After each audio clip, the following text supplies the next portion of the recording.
Hello and welcome to the Arise interview, where we take time to reflect on the big stories from the news and on the fortunes and affairs of the world in an hour of conversation with world leaders, commentators and analysts and thought leaders. I'm Charles Anyagolu. Coming up in the next 60 minutes, the day is October 1st, 1960, and it's the day that Nigeria becomes independent from Britain. Princess Alexandra, as the representative of Queen Elizabeth, has arrived in the then capital Lagos to hand over power. On that historic day, my guest today, Dr. Kema Chikwe, two-time minister and former Nigerian ambassador to Ireland, was just 13, but was as enthusiastic as those much older about the promise of the new nation. We'll examine Nigeria 60 years on through her experience of this country from 1960 to 2020. And later, as Zimbabwe makes a U-turn and offers to return land to white owners whose farms were violently seized by the regime of former President Robert Mugabe, we ask why the Zimbabwean government is doing this now, after 20 years during which the mantra has been that the issue of land seizure is irreversible. Coming up.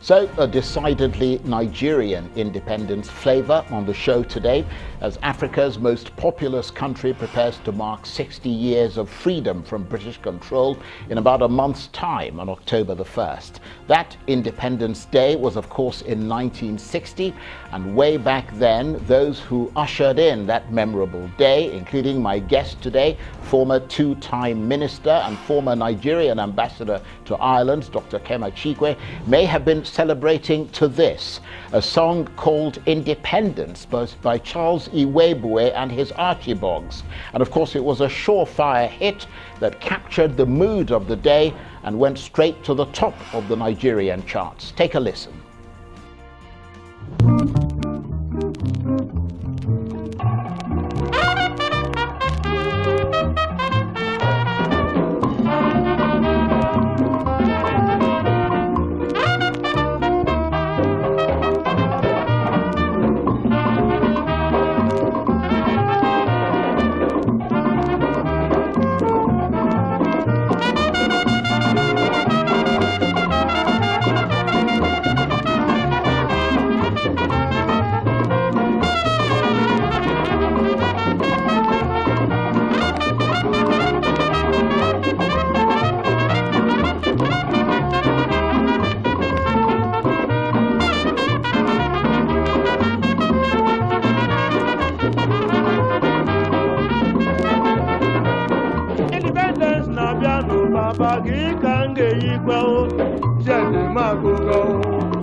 Independence na biano baba gikange yiko Lausa gogo skete magogo shimi magogo adiazo neme adiazo mwaneme adiazo chime adiazo umwibe adiazo. Independence is coming, Papa, buy shoe for me, oh. My shirt is done, my trousers done, my coat is done. No shirt, no coat, no hat, no socks, no shoes. Amazing, isn't it? That song came out 60 years ago and went straight to the top of the Nigerian charts. Well, to help us reminisce about the way things were and to look at the way things could have been 60 years after Nigeria's independence, I am fittingly delighted to say that I'm joined now in the studio by Dr. Kema Chikwe, who was a former Nigerian Minister of Transport, as well as a former Minister of Aviation, and of course also a former Nigerian ambassador to Ireland, and perhaps for a younger generation, mother of the hugely successful Nigerian rapper Nato C. I thought I'd just bring the kids in with this. Well, I wasn't born when she was minister, sort of thing. But thank you very much indeed, madam, for coming in. Thank you. How aware were you at independence of the gravity and importance and significance of the new journey that Nigeria was embarking on? I mean, you were only 13 at independence in 1960. Well, actually, I remember on the Independence Day, it was all celebration all over. I was at Queen's College, Lagos. Because Lagos was the capital. Yes, and Form 1. And around 5 a.m., we were taken to King's College, Lagos, because we had to do the march past. Right, the parade and all Yes, that. the parade. Well, march past, they called it. And we were at King's College, because King's College was directly opposite the race course, where the ceremonies took place. And, you know, having to wake up so early and all that as well, but for us, it was all excitement. But before then, I think the night before, we're taking round to around Lagos, because there were decorations, buntings, and so on and so forth. So we got this feel of something great happening in Nigeria. But as a 13-year-old, it didn't make an immediate impact, except that we felt that Nigeria would be better, something good was going to happen, and Nigerians were going to get this independence, freedom. And then it was like freedom all over. Yes, that was the watchword, wasn't it? Yes, that was the watchword. And I expect that some of your teachers at Queen's College were probably British or European. Oh, definitely. My principal, Miss Gentle, was British. We had a maths teacher, Miss Green, Miss Evans, music, and so on, you know. Was there a sense of rebelliousness on the part of the students? Were you sort of rubbing it in the faces of the Europeans that, hey, we're going to be free and we're going to take charge from here on? No, there was nothing like that, because it was a transition period. And we're school children. And the school, the discipline, yes, of course, was phenomenal. And yes. The regimentation. Queen's School had a Queen's reputation College, for that, didn't Lagos, you know. So there was no, for us as children, we were just, you know, expecting new things going to happen in Nigeria, because thereafter there was a huge trade fair in Lagos. We were taken to the trade fair and so on. But Queen's College was quite conservative then. And had a British orientation. And don't forget, you know, the transition could not take place overnight. You know, people needed time, even adults, to readjust to the new system of getting Nigeria at the helm of affairs.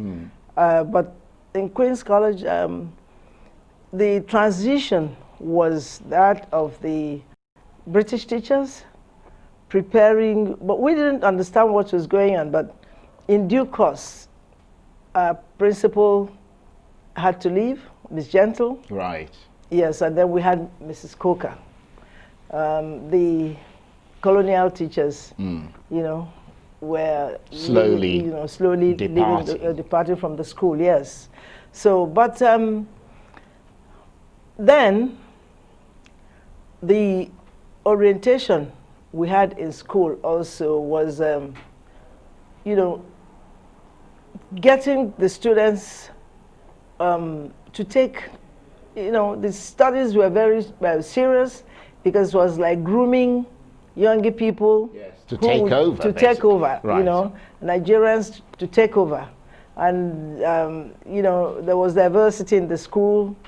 Children came from all over the country to Queen's College and so on, you know. And then our curriculum, like my class, I think, was the first class to start French, you know.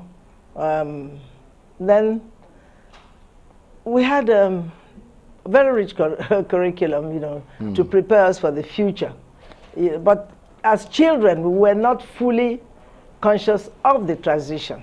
Right. Well, let me get you to look at it retrospectively from a different perspective, through now more experienced and mature eyes, having yourself been through not just that period, the Nigerian Civil War, and come up to, become a minister twice, and heading so many different departments, and then becoming Nigerian ambassador to Ireland.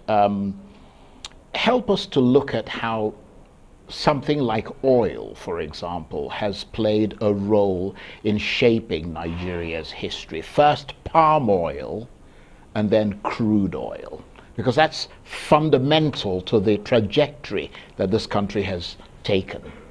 Well, you know that, at least before the Civil War, palm oil played a critical role in the economy, just like cocoa and groundnuts.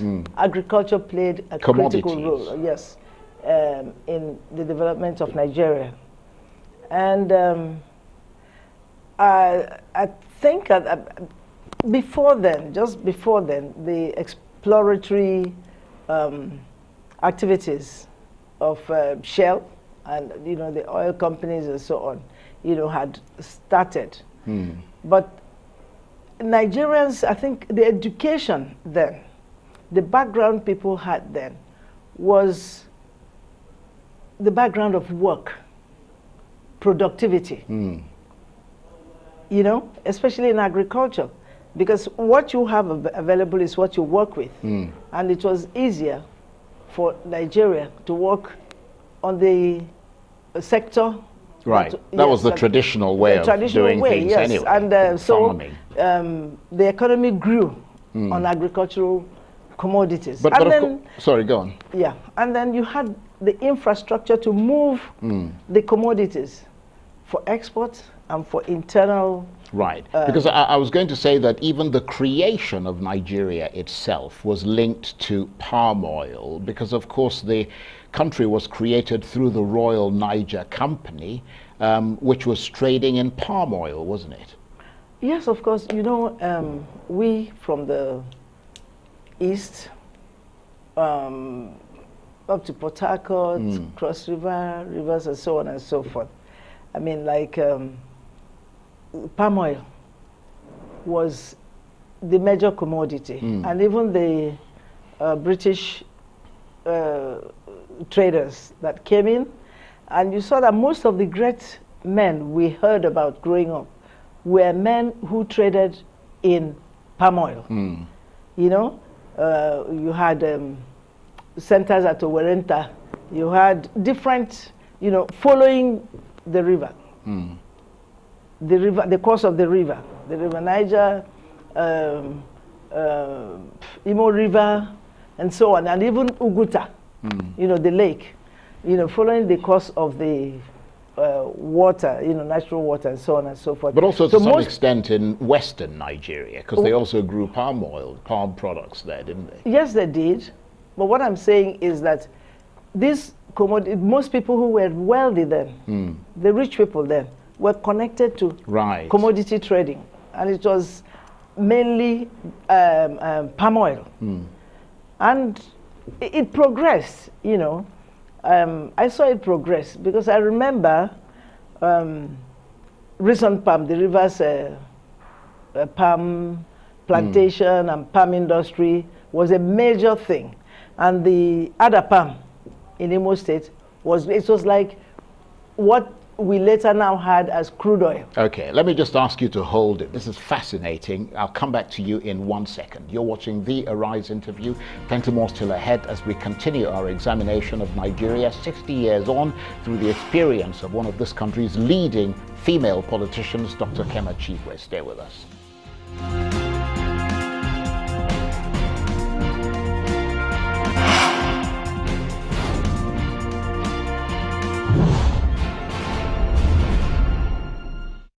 Welcome back to the Arise interview. I'm Charles Onyekolu. Now, between the late 1950s and independence in 1960, Nigerian philosophers, writers, and educationists worked flat out to try to develop a new aesthetic for the new country.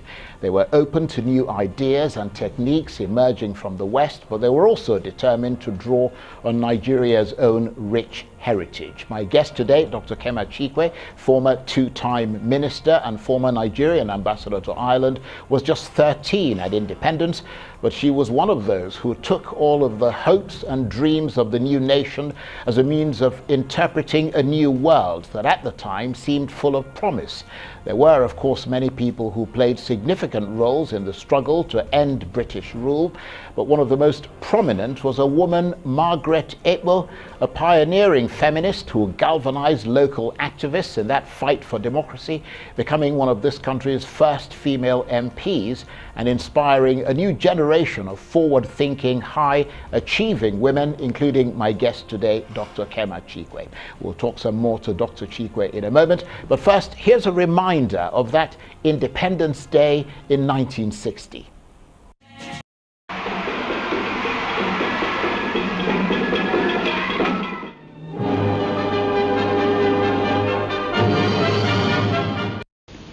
I wish to make our position plain beyond any matter of doubt as regards the African continent. We in Nigeria appreciate the advantages which the size of our country and of its population give us, but we have absolutely no aggressive intentions. We shall never impose ourselves upon any other country and shall treat every African territory, big or small, as our equal, because we honestly feel that it is only on that basis of equality that peace can be maintained in our continent. That's a little snippet of Nigeria at independence. And Dr. Kema Chikwe, former Nigerian Minister of Transport, former Minister of Aviation, and of course also a former Nigerian ambassador to Ireland, is still with me in the studio. Thank you very much indeed for staying with us. I mean, what was it like for a young woman in Nigeria at that time? I mean, was Nigerian society much more conservative than it is today? A lot more conservative.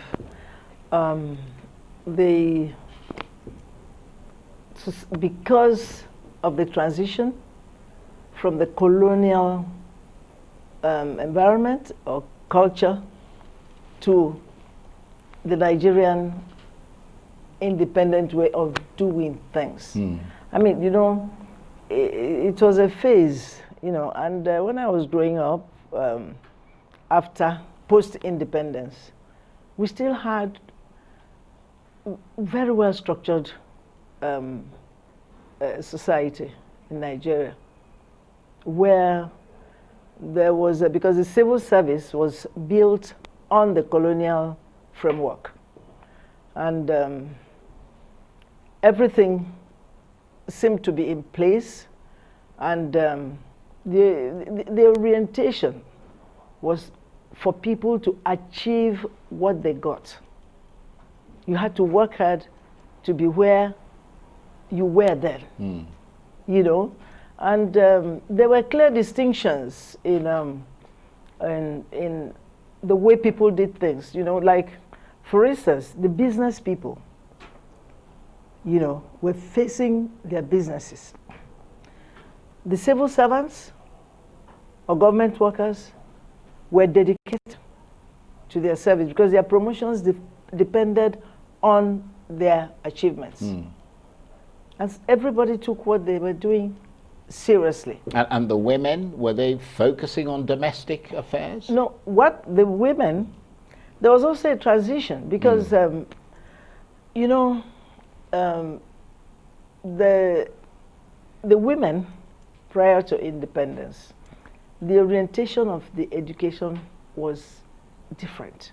Most women were educated to become nurses, teachers, or to take on jobs that gave them a role at home. I mean, to have an eye. A maternal role. Yes, a maternal role. And then close work at a certain time and be able to supervise their families. Right. So how did people like Margaret, Ekpo, in the face of all that, break through, not only to become a feminist at the time, I mean, we're talking about 1950s leading up to 1960, but become a pivotal part of the movement to achieve independence, and then, of course, become an MP, a member of parliament? Well, Charles, that's why women have always said that the woman question is the human question. Is that humanity in her to join in the force that will achieve independence for her country? That passion. But would it have been difficult for her to break through the male lines, as it were? No, because you see, in politics, you had defined rules. Then it wasn't easy for women, or maybe the women didn't even try, because for a housewife, it would be difficult, you know. But Margaret Ekpo, her husband must have been magnanimous at the point. I understand he was, actually. Yes. Yeah, he Dr. was. Ekpo. He encouraged her a lot. Yes. Now, if you have a supportive husband, it makes it easier for you. And I think the zeal and the motivation she had and expressed herself and was identified made the party carry her along and gave her the opportunity to do what she, achieve what she did. You know, so as a human being, she wanted to be part of history. It's like Janet Merkel and so on, you know, in their era, you know. Janet was a teacher. Margaret Ekpo, I know, was a fashion designer. I think she was in fashion, yes, you know. But they made sacrifices. They wanted to be part of the history. So they joined in the political system in order to liberate the other women and you know, inspire them. Don't forget that even before Margaret Ekpo, you had the Aba Women's, Aba Women's Riot or whatever, you know, which spread all over. It's actually very interesting that you mentioned that. I was going to leave this for later, but since you bring it up, I'm going to bring it up. Because, I mean, I see parallels between yourself and Margaret Ekpo. Because, I mean, not only have you achieved a lot, I mean, in the face of all the sort of the barriers and so on, I mean, more than most men, in fact. But you, Margaret Ekpo, lived in Aba, and that's where she organized a lot of the women. And then moved on from there to become a much more kind of regional activist. And you went to school in Aba. That's the first place you went to school at the age of 5. Yes. So it's quite extraordinary, isn't it? Yes. Yes, you know, Aba was and is still a commercial center. And so most people in commerce, you know, from all over Eastern Nigeria, then, you know, I mean, many people lived in Aba. Aba and Onitsha were commercial centers, and Enugu was administrative headquarters, you know. So Margaret lived in Aba, and I went to school in Aba because my father was posted to Aba. He was education officer, and I know they knew Margaret Ekpo very well, but I was too young for her to make it. But it was as I was growing up, and I always said to myself, Margaret Ekpo, I am not aware that she went to university, but I also think she was a teacher before fashion designing. You know, women were groomed to become nurses, teachers, and, you know, such professions, and so on. And it always occurred to me that if at that level Margaret Ekpo could do so much, make a name, so why now, after her, where you have so many women who have been to university, why wouldn't we take up the challenge? Well, I'm going to talk to you about taking up that challenge yourself when we come back. You're watching the Arise interview. Plenty more still ahead as we continue our examination of Nigeria 60 years on through the experience of one of this country's leading politicians, Dr. Kema Chikwe. Stay with us.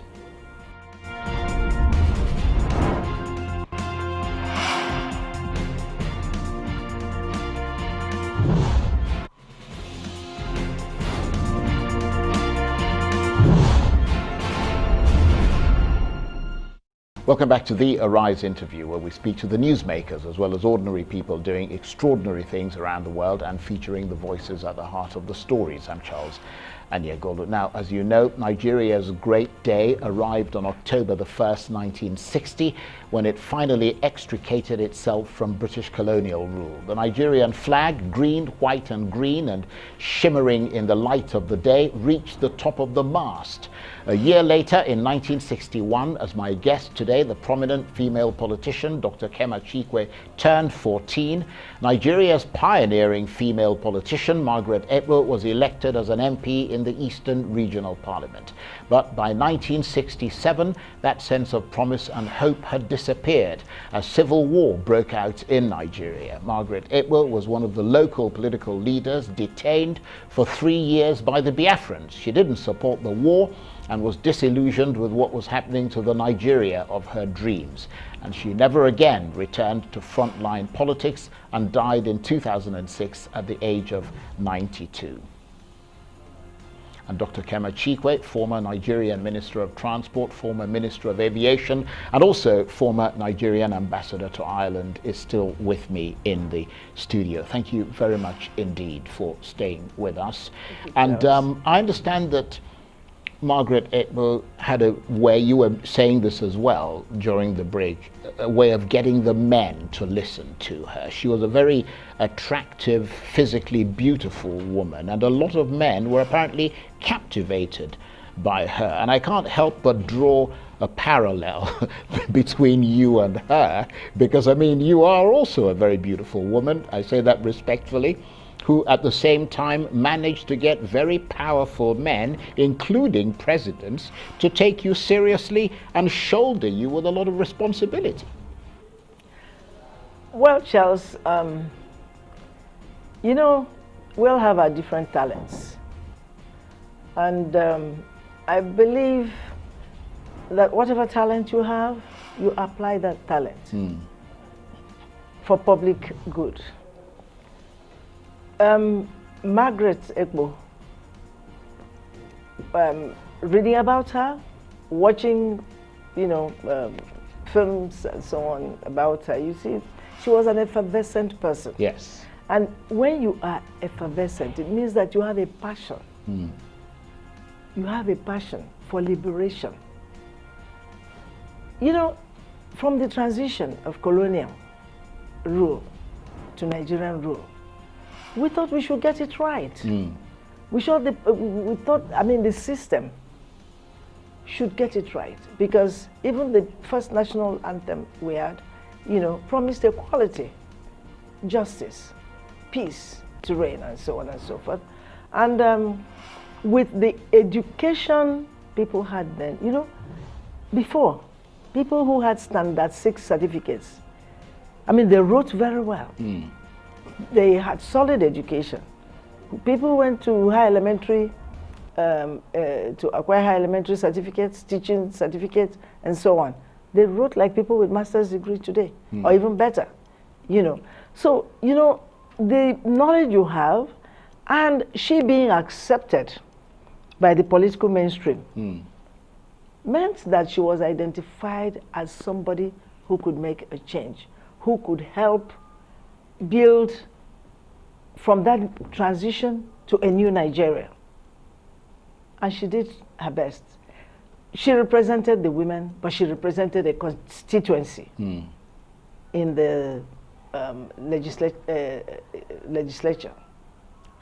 So somebody, you know, who has gone that far as a woman and was taken seriously by society, because society had confidence that Margaret Ekpo was acting in everything she did for public good.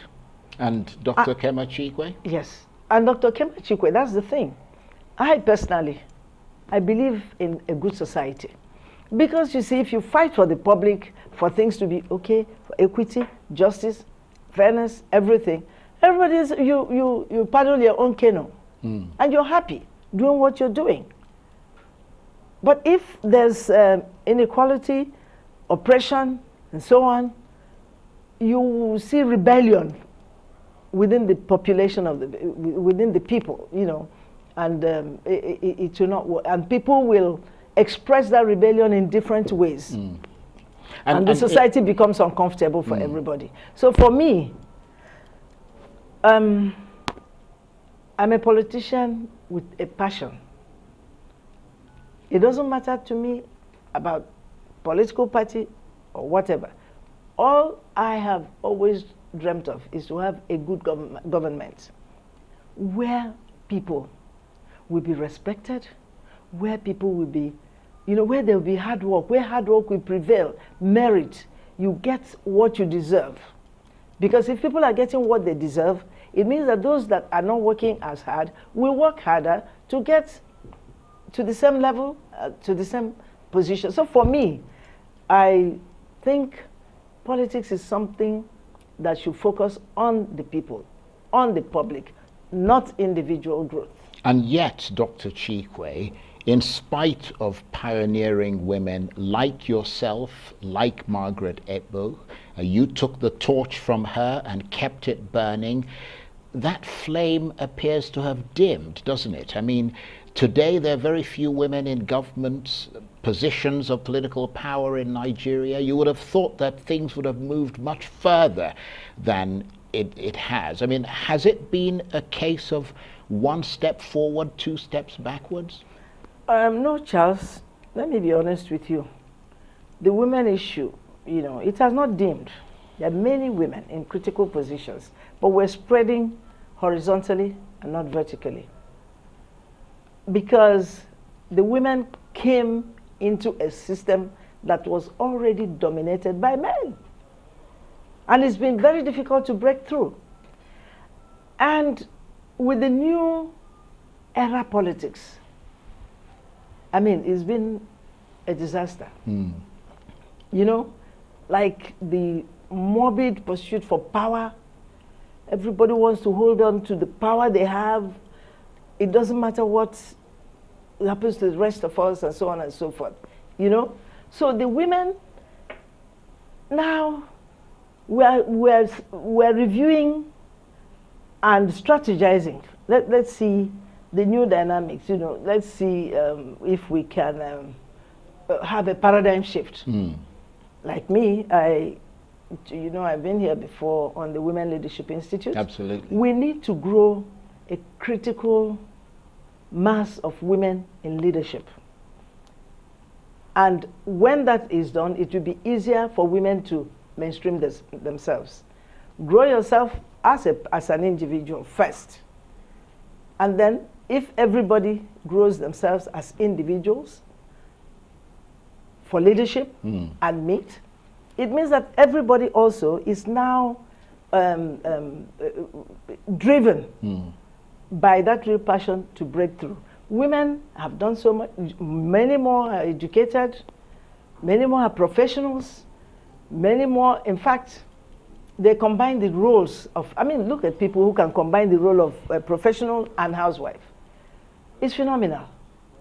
So, but what we are encountering, the difficulties we are encountering is getting the men to shift slightly. But I can see open up a bit of space. Yes, space. But I can see that the women are going to force that space to open in due course, because the consciousness is growing every day, you know. And it's unfortunate. You look at everywhere serious decisions are taken, the women are not there, but they qualify to be there. And the women are not happy about it. So in a sense, you cracked the ceiling, but you never broke the barrier. That is the truth. We're trying to break the barrier, and I know it will be broken. The reason is that the domination of men has not favored the country, and that is the truth. That domination has not favored us. And it will come, and I think more men are becoming gender conscious. They're beginning to accept the fact that, but until also politics ceases to be a means of making money, commercial, you know, politics has been commercialized, you know, and it's a means of making money, and so it's being guarded jealously. But a policy that will neutralize that political, combining politics becomes a business. It's no longer a developmental process to improve the lives of the people. So what will it take to change that, to do what you're talking about? What is going to change is that we are grooming women for leadership, and it's coming up, and they're growing, and then so on and so forth. And I can see that women at a certain stage, either they are recognized or there is rebellion. Yeah, but beyond the women, the men are also, most men are also turfed out of this political system. What's it going to change to change the system so that both men, because there are a lot of men who can contribute greatly to this country who don't feel that they're being allowed in, and the women as well. What needs to happen? I agree with you. It's our political system. But you're part of that political system. Yes, I'm part of that. Right. But I'm telling you now that even if I am part of that, decisions can be taken without your being part of it. So that's the point. But what I'm telling you about the change that is bound to come is that even the grassroots now, before, politics was not really too much of a grassroots affair, but now it's becoming a more grassroots affair. Right now, because a lot of people have been impoverished, so the decisions they take in politics are strange. The kind of people that are voted into office sometimes, I mean, you find it strange. You can see somebody who is charismatic, a joker, a clown, and so on, and people like him. If he goes to contest for House of Assembly, and a serious person, well-educated, organized, and so on, they say, the person is not, it doesn't have charisma. But to be fair, I mean that has always been an element of politics in any part of the world, likability. I mean, look at Donald Trump, for example, in America. Look at Boris Johnson in the UK, and so on and so forth. You could make an argument that there were people who were certainly more competent than they are, but those people are not president and prime minister, are they? I was talking about economic politics. Right, okay. You see, slightly different there. Yes, sometimes such people are voted because maybe you run a motor park and you have money and so on and so to share. You understand? And your opponent is somebody who has been teaching, who has been taking salaries and has no money to share. So politics has been reduced to the level. It's been corrupted, basically. Yes, the space is thoroughly corrupted. Okay, so but now it's not favoring the people. Right. Now they're beginning to see it. We've got about a minute left, Dr. Chikwe. Looking back at 1960 and the momentum of change and hope and possibility that came with independence, and looking at where Nigeria is today, what needs to happen for this country to return to the path of rectitude? Will it be this political systemic change that you're talking about? Charles, for us to change that political system or make any change, we have to review the educational system in this country. It is fundamental. It is a basic requirement, reorientation of the education sector. Okay.